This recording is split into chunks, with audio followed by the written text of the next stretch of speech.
then let's talk quickly about the murder of Dugina, Daria Dugina, which is really interesting because FSB, Russian, basically like intel services,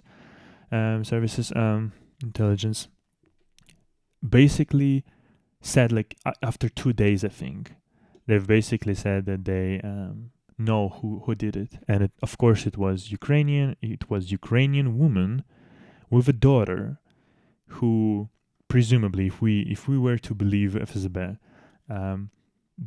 this lady was working for Azov, which is this organization, Polk Azov, that in Russia basically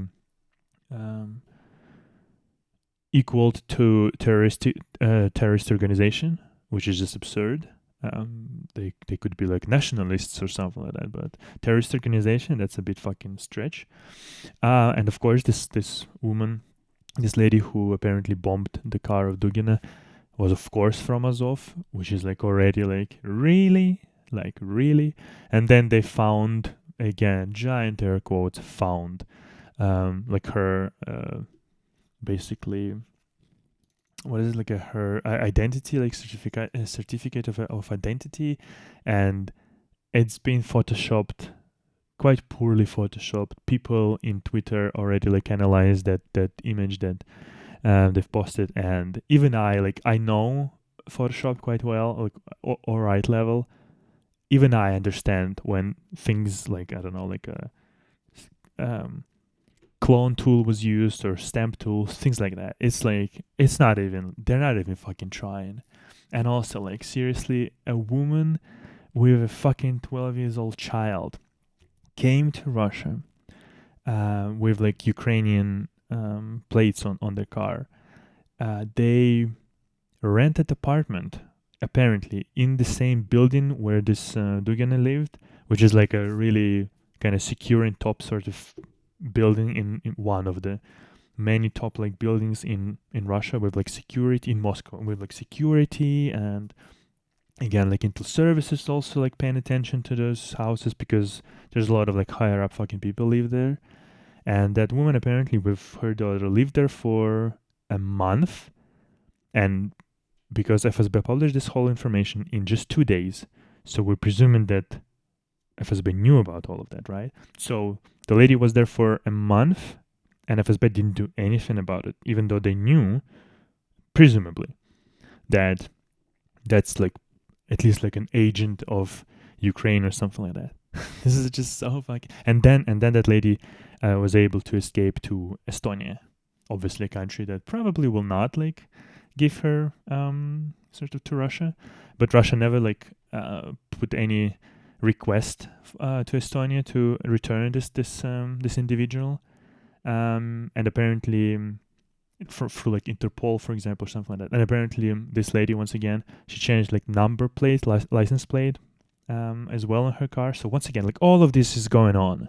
FSB is telling us, like, this is us, like in general, to the world. So all of this was happening, and we did not pay attention to her at all. We didn't do anything. Like, if anything, by saying all of this, they're basically saying that they are absolutely incompetent organization, absolutely incompetent, because all of those red flags were popping up, and they didn't do anything. And then this lady, presumably, was able to kill, once again, Russian propagandist. But and they're saying that this is like a Ukrainian who's done it. But this is just so brain dead. Like, I don't even understand on what kind of public this is like aimed at, because it makes zero fucking sense. Because prior to this explosion, I, for example, didn't know at all who that fucking cunt is. I didn't know about her father, who's apparently, once again, like a propagandist ideologist, but like third, fourth tier. Like, nobody basically who's like, I don't know, 20, 30, even maybe like 30, 40 even years old, they don't fucking know about these people. These are not like top propagandists that could be like actual targets. Like Solovyov, like fucking Kiselyov, Simonyan, those kind of fucking cunts. These people, this is so brain dead. And obviously, anyone who's smart enough to put 2 + 2 together probably thinks that this is actually the murder done by FSB themselves, either to gain like some trust and respect back from Putin because they fucked up totally the invasion of Ukraine, and so they're not really right now on good terms with Kremlin. So either they're doing this for that reason, or they're doing it for actually two reasons combined. Sort of like, yes, this is like to kind of show that we kind of can actually track people quickly. We can actually solve cases, blah blah blah. But also maybe to light the fire once again, propagandist fire and fire under like ultra nationalists in Russia, for example, because which I hopefully will get to. Russian propaganda is tanking, like on TV. People don't watch it anymore. People just don't watch, even in Russia, people don't want to watch propaganda garbage anymore. And so with these murders, with this explosions, so on and so forth, maybe FSB is trying to basically reignite hatred towards Ukrainians, hatred towards Ukraine in general, want to like reignite passion in some sort. So yeah.